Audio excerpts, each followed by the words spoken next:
Hello, YouTube के इस channel में आप सभी का स्वागत है। आज का विषय है कि व्याकरण में वर्ण, शब्द और वाक्य व्याकरण के तत्व हैं या नहीं। हम सभी के मन में यह प्रश्न उठता है कि ये वर्ण जो हैं व्याकरण की बुनियादी तत्व हैं या नहीं, है तो क्यों हैं, कैसे हैं, और इन सभी का उत्तर हमें कहाँ मिलेगा। इन सभी का उत्तर वीडियो के अंत में व्याकरण के माध्यम से मिलेगा, इसलिए वीडियो छोड़कर आप लोग नहीं जाएंगे, नहीं तो ये ज्ञान जो है उससे आप लोग वंचित रह जाएंगे। चलिए वीडियो की ओर चला जाए। तो व्याकरण के बुनियादी तत्व वर्ण हैं। कैसे? क्योंकि यह भाषा की क्या है, सबसे छोटी इकाई है और सबसे छोटी इकाई से शुरू होकर ही यह शब्द और वाक्य के निर्माण की नींव को रखती है। तो इस तरह से यह कहा जा सकता है कि वर्ण जो है वह व्याकरण के बुनियादी तत्व हैं। क्यों है, यह भी प्रश्न उठता है। तो क्यों है, इसका उत्तर यह है कि भाषा की यह क्या है, सबसे छोटी इकाई है। पहला पॉइंट यहाँ क्या है कि यह भाषा की सबसे छोटी इकाई है और यह सबसे छोटी इकाई होने के साथ साथ सूक्ष्म भी है। जिस तरह से यदि हम लोग भवन का निर्माण करते हैं तो भवन का जो दीवार होता है वह ईंट का होता है, ठीक उसी प्रकार से व्याकरण की नींव किसके द्वारा होती है, वर्ण के द्वारा। क्लियर। नंबर 2 है वर्ण विचार व्याकरण की पहली सीढ़ी होती है। कैसे? जब बच्चे स्कूल जाते हैं और जब उन्हें वर्ण सिखाया जाता है तो सबसे पहले व्याकरण में उन्हें वर्णमाला ही सिखलाया जाता है और तभी बच्चे वर्णमाला के द्वारा वे वाक्य और शब्द को जान पाते हैं और वे सही सही लिखना और पढ़ना भी सीख पाते हैं। इसलिए वर्ण क्या है, वर्ण यह व्याकरण की पहली सीढ़ी भी है। नंबर 3 है शब्द निर्माण की नींव। ये वर्ण जो है, वर्ण के मेल से ही क्या बनता है, शब्द बनता है। शब्दों के मेल से क्या बनता है, वाक्य बनता है और वाक्य के द्वारा हम अपने मन की भावों को, विचारों को एक दूसरे के सामने प्रस्तुत करते हैं और दूसरे के विचारों को हम समझते भी हैं। तो इस तरह से वर्ण जो है यह शब्द निर्माण की नींव भी है।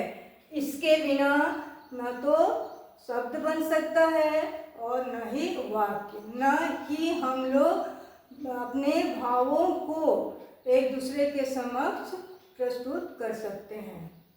नेक्स्ट नंबर है शुद्ध उच्चारण एवं लेखन कला का विकास। वर्ण के माध्यम से ही जो ध्वनियाँ होती हैं उन ध्वनियों को हम लोग सही सही उच्चारण करना सीखते हैं और जब हम लोग सही उच्चारण ध्वनियों का करेंगे तभी हम लोग सही लिख पाएंगे और सही शब्द का प्रयोग वाक्य में कर पाएंगे और हमारी भाषा क्या होगी, स्पष्ट और शुद्ध होगी। तो वर्ण के अभाव में न ही यह नींव रखा जा सकता है, न लेखन कला का विकास हो सकता है, न हमारे व्यक्तित्व का विकास हो सकता है। तो इन तत्वों के माध्यम से यह सिद्ध होता है कि वर्ण व्याकरण की बुनियादी तत्व है। अब इसे और आगे हम लोग देखेंगे। जो ये वर्ण है, वर्ण को दो भागों में बांटा गया, स्वर और व्यंजन। अ से अंत तक क्या है, ये स्वर है और री जो है यह संस्कृत का शब्द है, इसे हिंदी में भी प्रयोग किया जाता है, इसलिए स्वर की संख्या कितनी है, 13। क्लियर। क से ह तक यह हमारा क्या है, व्यंजन है। व्यंजन जो होता है ये स्वर के बिना यहाँ शब्द नहीं बनता है। व्यंजन का प्रयोग करने में स्वर की आवश्यकता होती है। जैसे अ है, अ क्या है? स्वतंत्र है। अ से अनार यदि हो गया हम लोग लिखते हैं, अ के साथ कोई भी यहाँ ध्वनि उच्चारित नहीं हो रही है, यह स्वतंत्र है। ई में भी कोई ध्वनि उच्चारित नहीं हो रही है, तो इमली हम लोग बना लिए। इस तरह के जो शब्द होते हैं वे स्वतंत्र होते हैं। नेक्स्ट है व्यंजन। व्यंजन में स्वर की सहायता की आवश्यकता होती है। जैसे क हम लोग कहते हैं तो क, यहाँ ध्वनि उच्चारित हो रही है किसका?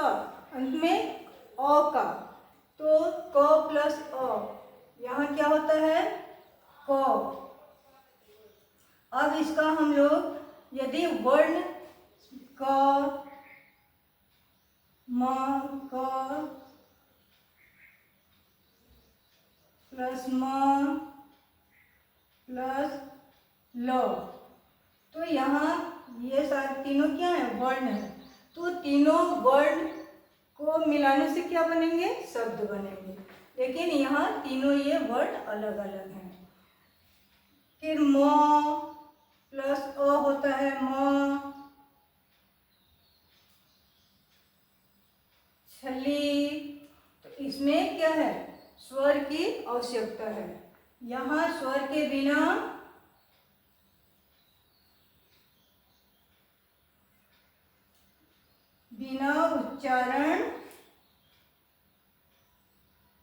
उच्चारण या लिखना या पढ़ना हो, उसमें क्या होता है? अशुद्धियाँ आती हैं, वो उसकी सहायता के बिना पढ़ा नहीं जा सकता है। क्लियर?